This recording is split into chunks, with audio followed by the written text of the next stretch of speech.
So the simulator kind of grew up from Xbox. There's the little Xbox wheel that didn't even have force feedback, it just had vibration. I like that. I had the Mad Catz PS2 one when I was a kid for Need for Speed Carbon and a NASCAR game, I think. And on the GameCube, we had the Logitech. I think it was called the Driving Force. Uh, that was great. That was my first one, actually. So I've been sim racing since I was a niño, right? Um, but you can't really call Need for Speed Most Wanted on the GameCube, even with a wheel with force feedback. Sim racing, it's just not. It's absolutely, it's not even close. I didn't know how not close it was until until I was in VR in Direct Drive, and I was like, "Oh, this feels like the first time I'm doing this for real." Instead of it being like, "I wonder how close this is to feeling like it is in real life." It was like, "Oh, shoot, I'm here now." Like, I am locked in physically, mentally, and visually.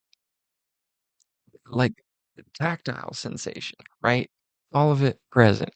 So, the sound, 360 space, fantastic. Um, radio in your ears. Like, it's a different experience when it's all right there in VR. It's all so close. It's definitely different than having it on triples. I understand why people might perform better on triples because it's the right distance away and everything is fixed as opposed to in VR where everything is kind of halfway floaty. But that's only because you kind of move that way in VR because you're aware that you're looking through basically a camera. Um, I do think if you lock yourself, if you try and hinge, like you stay stiff, um, in VR, you get a very immersive experience. A very immersive experience. If you stay where your head's supposed to be, damn it, it's kind of hard to do sometimes because you want to lean into a corner or lean out or whatever. You tilt your head or maybe in a way that you wouldn't necessarily be able to in real life where like, oh, hey, you're in the side pod or whatever. These are the limitations of the technology that we're working with. You know what I mean? Um, I knew I wanted to be a racing driver. Knew that road racing was something that existed in the real world, but I didn't know how to get into it. I knew that the SCCA existed, and so I looked into a license, and I was like, oh, it's like racing college. I still didn't understand the job. Uh, I thought if you performed well at racing college, you would get looks from bigger teams, basically. But racing college is 2 weekends. It's not so much competition as it is a license test. Truly, it is the uh it earns you the right to go and compete in higher dollar competitions. That being said, there are not scouts. It is not football or hockey, baseball. It's business. And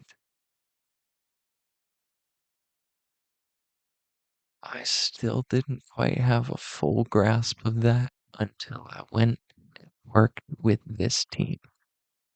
I mean, I went and got quotes from half a dozen or 2 dozen, settle in the middle at a dozen teams over the course of the last 10 years for different divisions of racing, looking for one that I could afford to race a full calendar season in.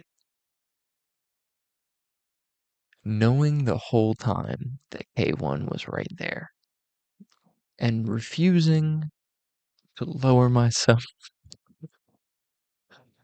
to that level of speed, horsepower, risk, whatever. It felt small. A1 always felt small. I'll tell you what, Daytona did not.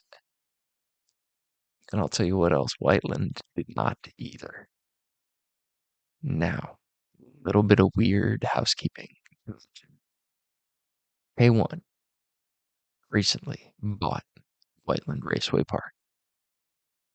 So it is now K1 Circuit Whiteland.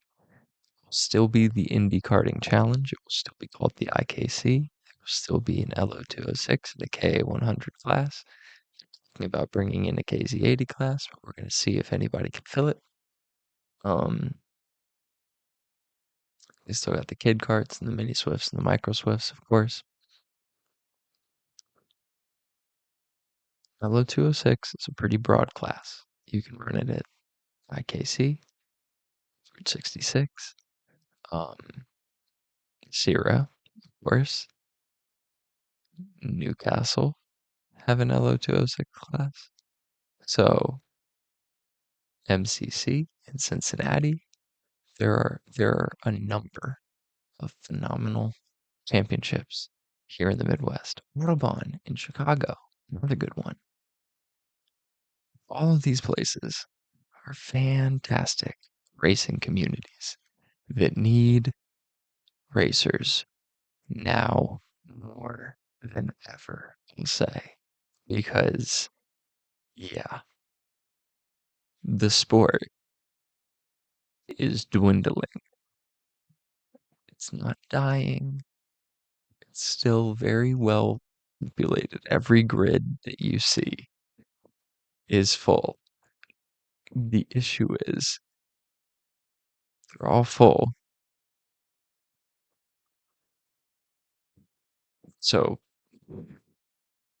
finding the way in is absolutely terrifying, challenging, daunting, at the very least. Um, I tried to approach this problem over the course of about a decade, like approaching different angles, and I got an audiobook that came with a workbook called Get the Drive by Enzo Mucci. Um, British driver manager, and good book, really good book.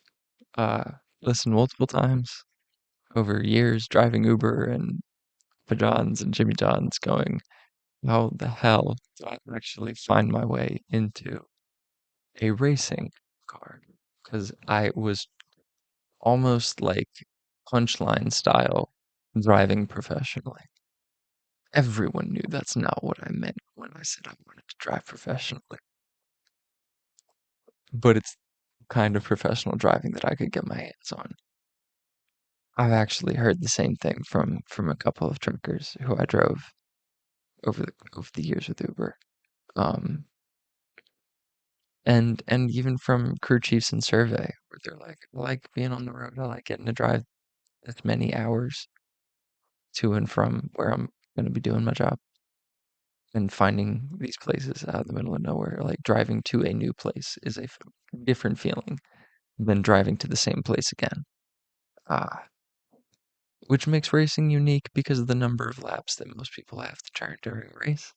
But in karts, it's about learning the layout as quickly as possible because you only have 12, 14, 10, 8 at some tracks if it's a really long track or a really short heat race. Laps. Not very many laps at all. It's called sprint karts for a reason. And it's not an oval. It's a random layout that they choose the day before the race. So if it's a track where you're allowed to practice the day before, you have to, or everyone else has an advantage that you don't have. Um, and you're conceding that you will be playing catch up to those who already know it. by the time that you get there. So if you can, yes, and if you can't, walk the track, and if you can't, memorize it during that practice. Uh, SIRA is going to be the Southern Indiana Road Racing Association. It's going to be an absolutely different can of worms than I have ever approached in my whole life. I'm so excited for the potential to go street racing in go-karts. I didn't know this was an option like a year ago. So I'm very excited for that. From the F1 and NASCAR games to and Need for Speed and Burnout after work at Jimmy John's and Papa John's, um, with a G29 at a desk with full upgraded springs and finally an Oculus Quest 2, and then realizing that the seat wasn't quite right, so I wanted to get the FGT Lite. I found one used, and then I was trying to make the most of the G29, but there's a ceiling. I know that some people get very good, but I did not have that level of finesse. I wanted to feel more from the wheel. I wanted more input, output, bandwidth, right? Finesse. The finesse of the G29 is remarkable. If you have that level of finesse, it's a Rocket T300 in a top split. Good for you. Um, I wasn't the one. I wanted to be able to dive in the Formula One games a little bit deeper and in IndyCar, in iRacing, Super Formula now that that's come around, like I wanted something direct drive. And for my first one of those, I was lucky that at the time Moza had just come out with the R9, the GSGT, and the SRP pedals, and I had already subscribed to VRS for their telemetry, their data packs, their hot laps, and because I've finally found the plateau. I'm about 2 seconds off in the sim and in real life. I have found the benchmark from which we try to close because man, everybody fast. They've been at this a long time, and I've been wanting it for a long time, but that's not the same. That's not what I thought the game was. It's not the same. Uh, there's studying involved now, which is amazing. Just amazing. And also, not what I thought I signed up for at times. You know what I mean? I'm using an AI coach from time to time. It's kind of crazy. I finally got a good monitor, graphics card, and sim hub, and these I've had these base pucks since the FGT Lite. Um, I did this hardware project basically where I found pieces of wood in the garage that I bolted these Dayton pucks to and bolted the 2x4s onto the FGT Lite and gave it front and rear with one on each side. Um,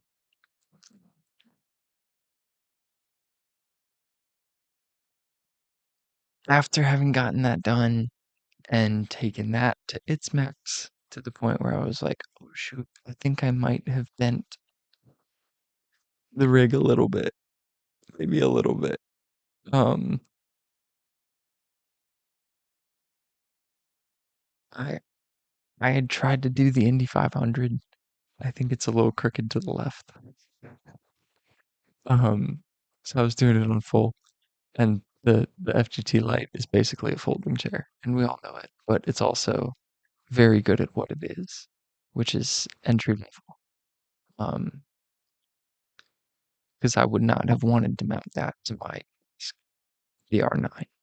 I don't think I would have pulled the trigger on that if I didn't already have a chair that I thought could at least hang on to it. And it did. It's not strong enough for you can't do the Indy 500 and the FGT light without it doing some amount of damage to your chassis. It's people you can call it a rig, you can call it a chassis, you can call it a frame, call it a seat. You're incorrect. It's more than just the seat. Was somebody called it a chassis? I was like, that's overkill. You can't call it a chassis. That's a lot to. Upon further inspection, it's like finding out a tomato's a fruit. It is in fact a chassis. You're like, oh, ew. But it is. Because a chassis just doesn't go anywhere. You don't put an engine in it, you put the servo on it. Um, I got the little dash for the Moza, made it look like the Williams. It was great. It's been an awesome, steady growth process. And then I kind of had to make the leap.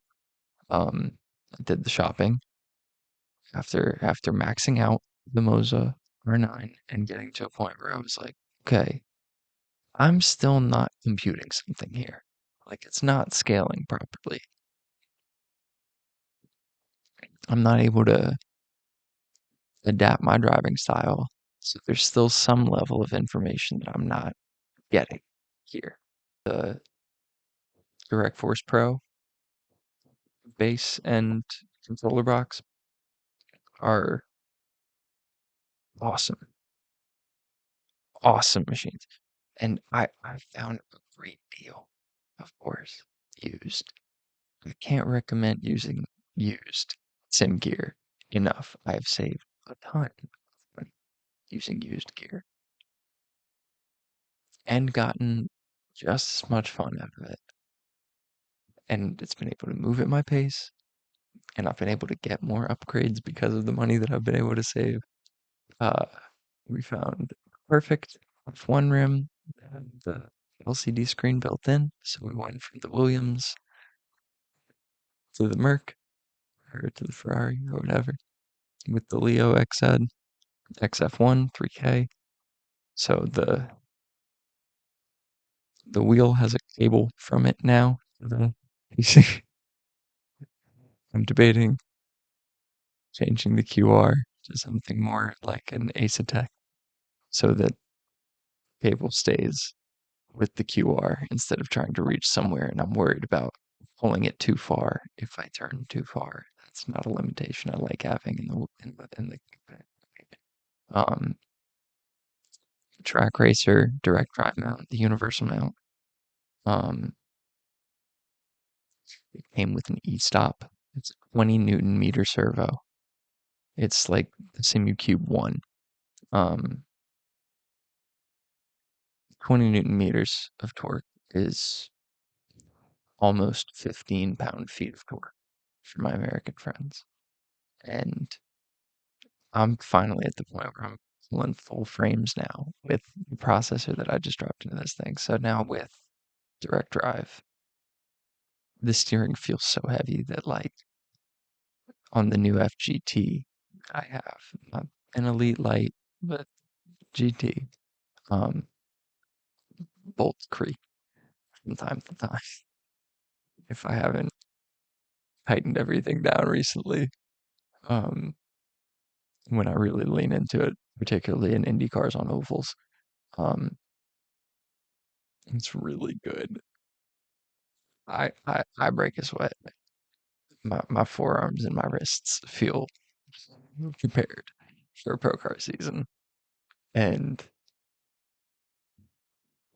I am familiar with trail braking. I just need to learn where the catch point is on. It's going to be okay. I'm going to be able to adapt. I'm going to be able to figure this out. I'm going to be able to transpose 4 brakes to 1 rear. It's still 4 tires. It's just smaller geometry and a higher center of gravity, and it's going to be okay. I'm excited for this year. It's going to be wicked. We're going to get a lot of good stuff and learn a lot. And I wouldn't have been able to do any of this without the sim. I know it took me forever, but like a load cell break isn't something that was really known about years ago. You couldn't really customize your own dash unless you were a professional racing simulator like 10 years ago. You didn't really have VR 10 years ago in a consumer, like at home setting. You had it as like a retail thing that you would go to a place and experience it. And they still have that. But unfortunately, this came at the cost of like not being able to just jump in like I used to be able to do on a controller. So I probably actually get to do it less, but it puts me in the headspace of running a real race mentally, not just one that's taking place in the sim, but like rather than driving one way in real life and one way in my video games, I'm trying to just get out now with my hands sore, sweaty. Like, it used to amaze me that I would get real world jitters from a sim race at all back on the G29 once I was in VR. The stakes were just time and pride, and that was enough to get my heart going. Uh, this definitely helped, like, push me toward real world karting, the VR in particular. And I think this is the new age, the new way of driver training and event prep. I hope to be at the forefront of something like that and leading drivers down a program to give them every opportunity to do something new. Um, when that opportunity comes to me, I've got I've got people who I know and like let's think about it. Like, sprint carts, of course, street stocks, senior midgets. Uh, I've got people I could call now for a test in a spec racer if I wanted to. Modifieds, maybe a Miata. Like, all of that's on the table before I even do a formal licensing school, unless I were to do one of those for credit for a license. Like, okay. So hopefully someday soon, F4, F3, USF 2000, like Indy Next. These things, like, they're not impossible, but the amount of funding required means that the jump from karting and from sim racing at that level, it's not semi-professional racing at that level. It's all you do. Um, and for very little exposure. So something like this is something that's got to be built over, I'm going to say, another decade or so. Uh, we'll see where I am at that age. At 38, we'll see how the guy feels about racing.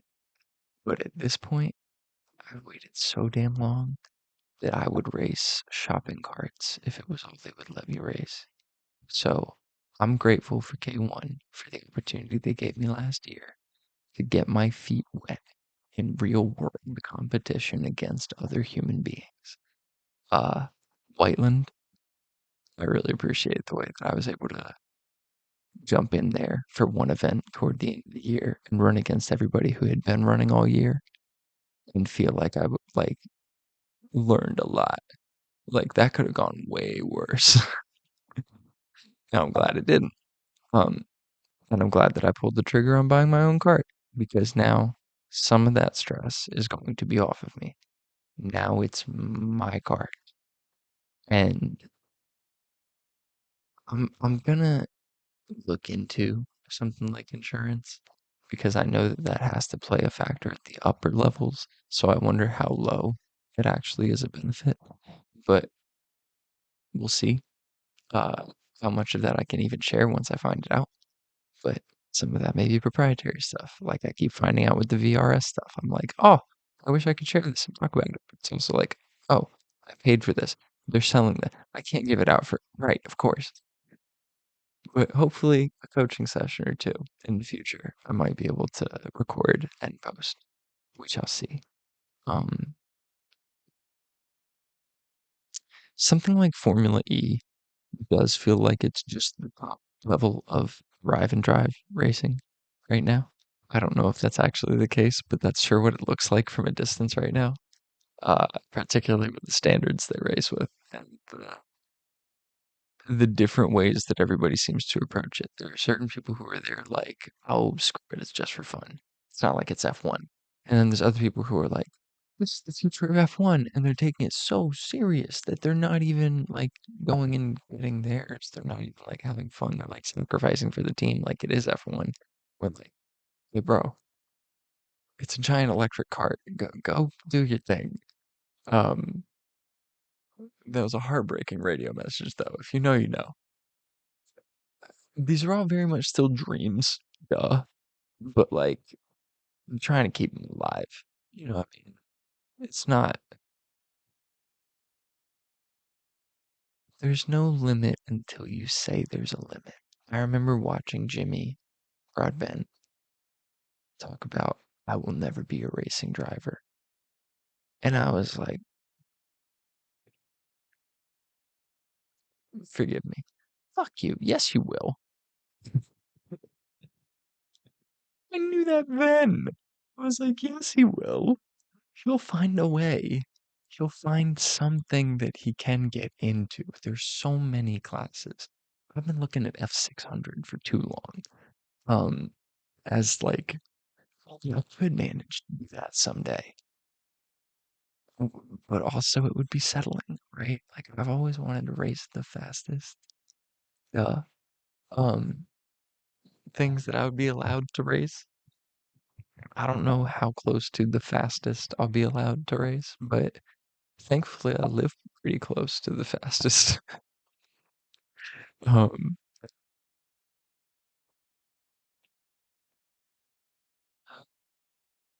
let's survive an iRacing Indy 500 before I start saying anything out loud about those dreams, though. So, okay, moving on. Um, Very much still dreams, but live nonetheless. So like here we are at the bottom of the top split, or the heart of the field in the second or third, depending on how many splits there are. There could be 10 splits, and I'm probably in the middle of the second, or the bottom of the first. Closing on the leaders. Um, High quality coaching videos are probably in our near future. Full length race videos of kart races and race car tests in the near future. Uh, that license might be coming pretty soon. We'll see. We'll see what it takes to get those 2 weekends in. If you were on a similar journey, update us in the comments. If you want to take the next step in your racing career, but don't know the next right move, get in touch with me at goldengoalmedia.com or email me at andrew@goldengoalmedia.com and we'll try to get on the phone and we'll try and get you in the game somewhere close to you. Uh, I have the channels, I have the forums, I know what to look into. I'd like to thank specifically Azetec Sim Sports for making some of the best sim equipment in the world out of Denmark. Our code gets you 5% off your new setup when you're ready to get in and train for real. Groons superfood gummies. They're the only vitamin I need to take when I'm on the road. They're a lifesaver. It's 8 gummy vitamins basically in a packet, a daily packet. And it's so hard to get everything you need when you're on the road, when you're traveling for business or for pleasure. These help me stay up toward the end of the week, like physically, like not run down at the end of the trip. Our code gets you 20 off your first order, $20 off your first order. They have sugar-free and natural sugar-based versions, depending on what you feel is healthier, and they don't taste very different from each other. Um, I only knew to ask this company if I could work with them because I already use them myself. They were very gracious. Gummy vitamins did grow up with us, and now this little pack of 8 from Groons um keeps me feeling covered without needing a dozen different supplements in the little stack containers or anything looking sus on the road. Good God. And I know they have the little German dots on the U, the umlauts, but they are made in the USA, which I like. And finally, the oldest partner on this list is DistroKid, and there are a lot of musicians out there with opinions about distributors. This is the one that I've used. This is the platform that my sister used to put out our first projects each, and I can't recommend it enough for that purpose. We have a discount code. I have a discount code for your new membership down below if you've been making music and you are sick of giving people your SoundCloud link. I have to thank these partners for taking the shot on such a small channel at this time, but betting on our professionalism and